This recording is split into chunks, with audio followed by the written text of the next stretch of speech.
Dia mengatakan hantu tersebut tidak bicara sepatah kata pun, tapi dia hanya menunjuk ke arah sisi sungai. Halo guys, assalamualaikum, selamat datang di channel aku.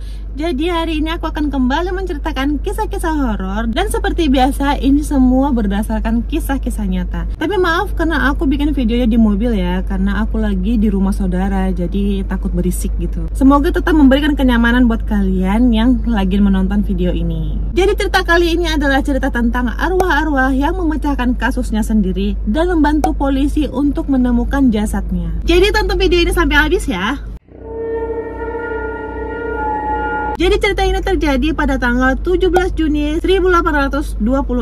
Ada seorang petani Australia yang bernama Frederick George James Fraser. Dia pergi dari rumahnya, tapi dia sama sekali tidak pernah kembali lagi. Jadi si Frederick ini punya teman sekaligus itu adalah tetangganya dia yang bernama George Worrell. Jadi si George ini dikenal orang-orang sekitarnya sebagai orang yang jujur, baik, rajin. Pokoknya image-nya selalu baik lah. Nah, pada malam harinya, si George memberitahukan kepada orang-orang bahwa si Frederick ini pulang ke kampung halamannya di Inggris dan tidak akan kembali lagi ke Australia, dan dia juga menyerahkan seluruh hartanya untuk si George dengan alasan karena si Frederick ini gak mau kena masalah lagi. Jadi dulu itu si Frederick ini pernah dipenjara sebentar karena kasus penerimaan uang palsu. Jadi dia takut sawah dan rumahnya itu disita, makanya diserahkanlah kepada si George ini. Lalu setelah 3 minggu kemudian, si George ini menjual 3 kudanya si Frederick dengan alasan itu sudah menjadi miliknya dia, karena sebelum si Frederick ini pulang kampung dia sudah membeli si kuda tersebut. Jadi dia bilang sama warga-warga di situ, ini kuda sudah aku beli sebelumnya, jadi ini punya aku ya. Dan orang-orang di sekitar situ karena tahu si George ini juga orang yang baik dan jujur, ya udahlah percayalah mereka semua ya kan. Lalu 1 minggu setelahnya ada 2 orang anak laki-laki yang melaporkan ke polisi bahwa mereka melihat ada bercak darah di pagarnya si Frederick. Dan polisi ini pun langsung datang ke rumah si Frederick untuk menggeledah isi rumahnya si Frederick ini. Lalu polisi menemukan seikat rambut dan 1 buah gigi yang diduga milik seorang pria berkulit putih dan bertubuh gemuk. Kemudian setelah 4 bulan si Frederick menghilang, ada warga setempat yang bernama John Farley berlari ketakutan masuk ke dalam hotel. Dan dia mengaku melihat hantu si Frederick ini sedang duduk di pagar jembatan. Dia mengatakan hantu tersebut tidak bicara sepatah kata pun, tapi dia hanya menunjuk ke arah sisi sungai. Awalnya orang-orang di situ mengira, ih apaan sih, kayaknya dia halu deh. Tetapi ada juga beberapa orang yang penasaran dan memberitahukan kepada polisi. Lalu polisi langsung mengecek di mana yang ditunjuk oleh si hantu tersebut. Dan betapa terkejutnya mereka karena mereka menemukan jasadnya si Frederick ini terkubur di tepi sungai yang ditunjuk oleh hantu yang dilihat si John tadi. Dan lebih mengejutkannya lagi, tanah tempat si Frederick ini terkubur adalah tanah milik si George Worrell. Hah! Bisa nggak kalian bayangkan, yang tadi yang diketahui orang-orang image-nya baik. Aku juga saat membaca cerita ini sudah mulai curiga, karena masa si Frederick ini menghilang dan dia langsung mengalihkan seluruh hartanya untuk si George Worrell. Setidaknya entah dijual atau dikasih sama keluarga masih masuk akal ya kan. Ini masa sama tetangganya gitu. Tapi mungkin ya karena image-nya baik lah ya kan, makanya orang-orang di sana juga nggak ada yang curiga. Makanya hantu si Frederick inilah yang langsung turun tangan ya kan, dan bikin geger semua orang. Bahkan si George ini pun gak berkutik lagi. Rasain lo kan, enak-enakan udah ngebunuh, langsung nikmati seluruh hartanya pula, bilang itu buat dia. Yaudah kita lanjut lagi. Lalu pada tanggal 2 Februari 1827 melalui persidangan akhirnya si George ini dinyatakan bersalah atas pembunuhan si Frederick. Lalu pada tanggal 5 Februarinya si George akhirnya dihukum mati. Hukum di sana itu yang bagus banget ya, karena langsung gercep untuk memberikan hukuman yang setimpal kepada si pelaku. Oke, kita lanjut lagi ke cerita selanjutnya. Jadi cerita ini dialami oleh seorang wanita yang bernama Teresita Basa. Teresita ini berasal dari Filipina, tapi pada tahun 1960-an dia pindah ke Amerika Serikat untuk sekolah musik. Teresita ini juga bekerja menjadi terapis pernapasan di rumah sakit Chicago. Lalu pada tanggal 21 Februari 1977 sekitar jam 9 malam, Departemen Pemadam Kebakaran di Chicago ini mendapatkan laporan kebakaran di rumahnya si Teresita. Dan setelah sampai di sana, pemadam kebakaran ini sudah menemukan rumahnya si Teresita ini sudah habis dilalap sama api. Dan saat api sudah dipadamkan, pemadam kebakaran ini menemukan jasadnya si Teresita berada di bawah tempat tidur dengan kondisi tanpa busana dan sudah hangus terbakar, lalu ada pisau yang tertancap di dadanya. Pada saat itu polisi menyimpulkan bahwa si Teresita ini sudah dilecehkan dan dibunuh, lalu rumahnya dibakar untuk menghilangkan bukti. Tetapi ada hal aneh karena hasil otopsinya tidak ada tanda-tanda pemerkosaan dan seperti tidak ada motif yang jelas pada kasus ini. Bahkan para investigator juga tidak menemukan banyak bukti fisik di tempat kejadian. Tetapi mereka menemukan memo yang bertuliskan "Get Theater Ticket for AS", yang artinya belilah tiket bioskop untuk AS. Nah, setelah 5 bulan kemudian, salah satu temannya si Teresita yang bernama Remy Bias Chua atau yang biasa dipanggil Remy dan suaminya mendatangi polisi. Mereka mengatakan tidak lama setelah pembunuhan itu terjadi, si Remy ini didatangi oleh arwahnya si Teresita. Jadi suatu malam saat si Remy dan suaminya si Joe ini sedang beristirahat, tiba-tiba si Remy ini berbicara dengan suara yang berbeda. Arwah yang masuk ke dalam diri si Remy ini adalah temannya sendiri, yaitu si Teresita. Nah, melalui si Remy ini, arwahnya si Teresita memberitahukan orang yang menghabisi hidupnya adalah Ellen Sowery. Jadi si Ellen ini juga adalah seorang perawat. Lalu arwah si Teresita ini meminta mereka untuk segera memberitahukan kepada polisi siapa yang membunuh dia. Tetapi diabaikan sama mereka. Lalu setelah beberapa waktu kemudian, si Remy ini kembali dirasuki oleh arwahnya si Teresita ini lagi. Dan yang kedua kalinya ini, Teresita memberitahukan bahwa si Ellen Sowery ini telah mencuri perhiasannya untuk diberikan kepada pacarnya. Lalu setelah kerasukan yang kedua kali inilah baru mereka datang ke polisi dan memberikan petunjuk apa yang dibilang oleh si arwah Teresita ini. Setelah diselidiki, ternyata benar rumah si Ellen ini gak jauh dari rumah si Teresita. Dan salah satu teman si Teresita mengkonfirmasi bahwa si Ellen berniat untuk datang ke rumahnya si Teresita untuk mereparasi televisi. Dan saat mereka menanyakan kepada si Ellen ini juga mengakui bahwa dia memang datang ke rumahnya si Teresita. Tetapi dia balik lagi ke rumahnya karena dia tidak mempunyai peralatan yang dibutuhkan. Pada saat itu polisi nggak percaya sama dia dan kembali menginvestigasi si Ellen lebih lanjut dan menanyakan kepada si pacarnya apakah ada si Ellen memberikan perhiasan kepada si pacarnya ini. Dan ternyata benar, pacarnya mengakui bahwa dia baru diberikan perhiasan oleh si Ellen. Dan saat dilihat, perhiasan tersebut dikonfirmasi oleh keluarganya si Teresita ini itu adalah perhiasan si Teresita. Dan akhirnya pada tanggal 23 Februari 1973, Ellen dinyatakan bersalah dan dihukum 14 tahun penjara. Jadi bagaimana menurut kalian kisah si Teresita ini? Silahkan komentar di bawah ya. Oke, kita lanjut lagi kisah selanjutnya.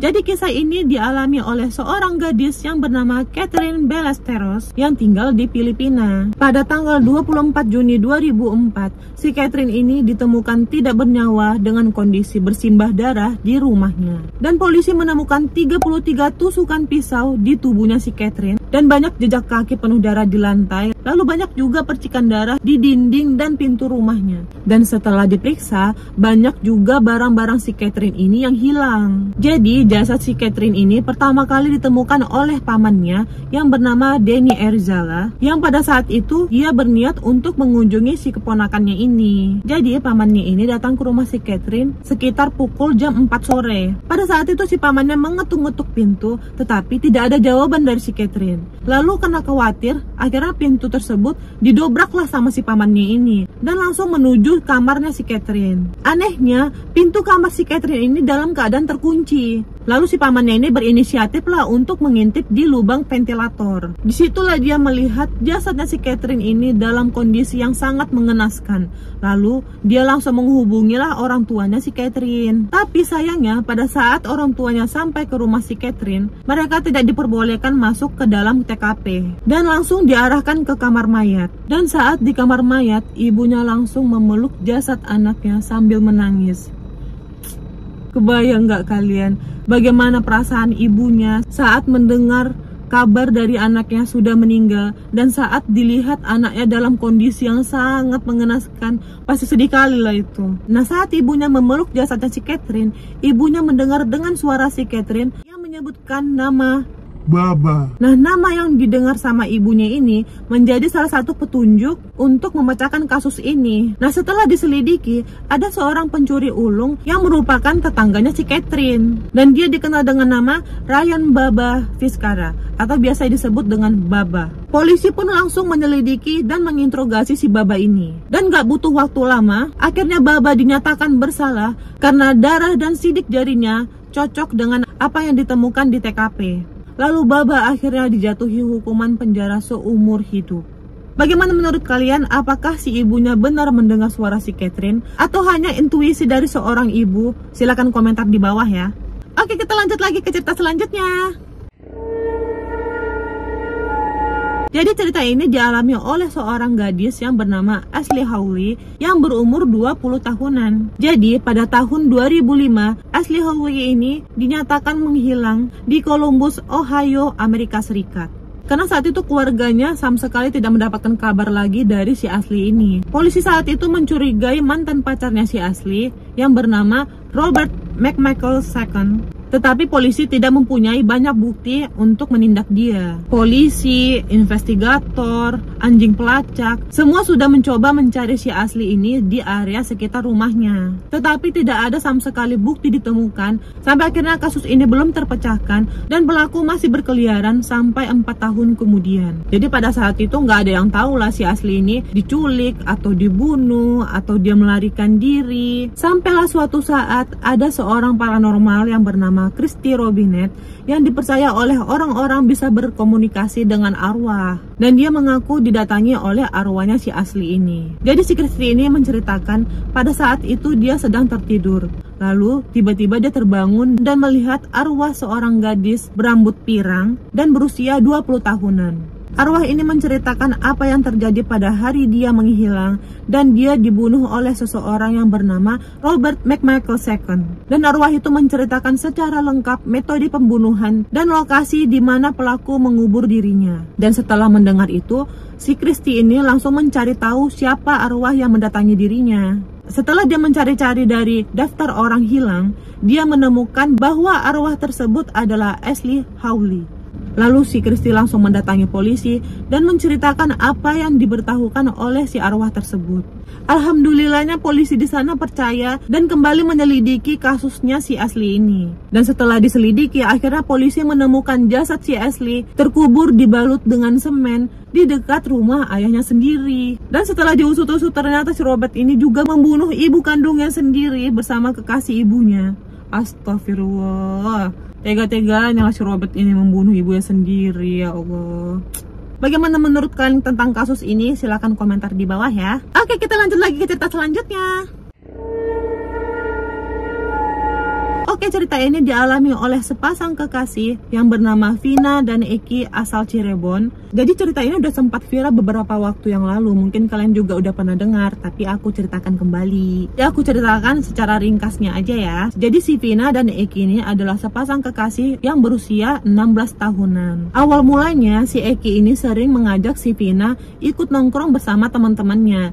Jadi teman-temannya si Eki ini orang-orang geng motor ya. Dan tanpa diketahui oleh si Eki, beberapa temannya ada yang menyimpan rasa suka kepada si Vina. Dan salah satu temannya itu bernama Egi. Ingat ya, Egi dan Eki itu berbeda. Jadi si Vina ini udah sering digodain lah sama si Egi ini. Jadi pada suatu hari si Vina ini pernah meludahi si Egi. Karena saking gedeknya lah mungkin rasa dia kan digodain terus sama si Egi ini. Dan semenjak saat itu, rasa suka si Egi ini menjadi dendam dan berujung malapetaka buat mereka. Dan inilah awal awal mula kisah tragis yang dialami oleh si Eki dan Vina. Nah, pada hari Sabtu tanggal 27 Agustus 2016, si Eki ini biasalah ngapel sama si Vina ya kan. Dan mereka nongkrong bersama teman-teman geng motornya si Eki. Nah, pada saat melintasi SMP Negeri 11 Cirebon, ternyata rombongan anggota geng motornya si Eki itu juga nongkrong di situ. Lalu rombongan geng motornya si Eki ini dilempari batu sama rombongannya si Eki. Nah, langsung tancap gas lah mereka ya kan untuk menghindari lemparan batu tersebut. Tapi naasnya karena si Eki dan Vina ini ada di rombongan paling belakang,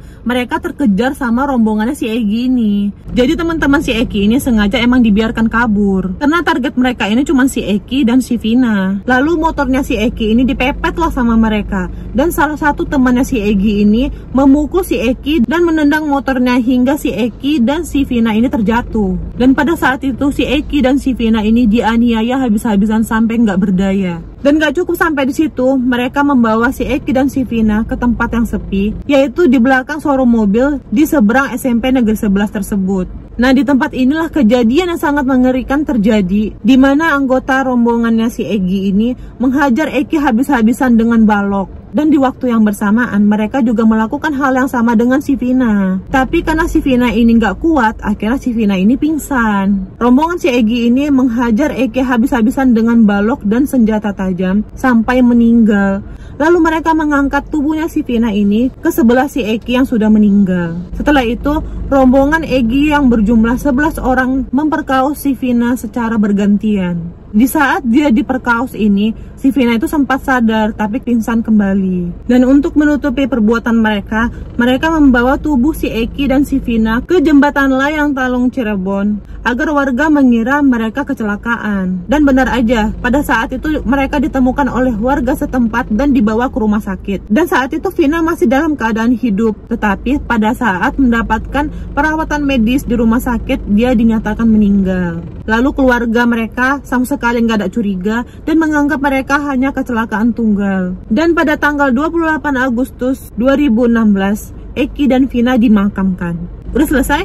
Belum, masih lanjut lagi. Gak semudah itu. Pada saat itu, teman-temannya si Eki ini gak terima. Dan mereka melaporkan kepada polisi dan memberitahukan bahwa si Eki dan si Vina ini dibunuh oleh geng motornya si Eki, bukan karena kecelakaan. Dan mereka menjelaskan secara detail apa yang terjadi pada malam itu, sampai mereka yang dilempari batu dan mereka kabur. Dan saat polisi melakukan penyelidikan, salah satu teman si Vina kerasukan arwahnya si Vina. Dan melalui temannya, si Vina ini menjelaskan secara detail semua kronologi kejadian pada malam itu sambil menangis. Dan pada saat itu, salah satu keluarga Vina merekam kejadian tersebut. Untuk rekamannya, kalian bisa cari sendiri ya bagi yang berani mendengarkannya. Dan setelah itu polisi kembali menyelidiki kasus ini, lalu kuburan Vina dan Eki dibongkar untuk diotopsi. Dan pada tanggal 28 2016, 8 anggota geng motornya si Eki ditangkap dan dinyatakan bersalah. Lalu 3 orang lainnya masih buron. Lalu pada tanggal 26 Oktober 2016, mereka dijatuhi hukuman penjara seumur hidup. Bagaimana menurut kalian? Tapi emang rekamannya itu serem kali loh weh. Kalau misalnya kalian udah pernah dengar, rasanya itu sedih dan miris mendengar pengakuan dari si Vina ini. Kalau kalian berani silahkan kalian dengar. Oke, itu aja kumpulan cerita arwah-arwah yang memecahkan kasusnya sendiri. Bagaimana menurut kalian? Yang mana yang paling seru? Silahkan komentar di bawah ya. Dan terima kasih buat kalian sudah nonton sampai habis. Dan jangan lupa like, komen, dan subscribe juga ya. Nyalakan notifikasinya agar kalian tahu kalau aku upload video baru. Oke, see you next video. Bye-bye.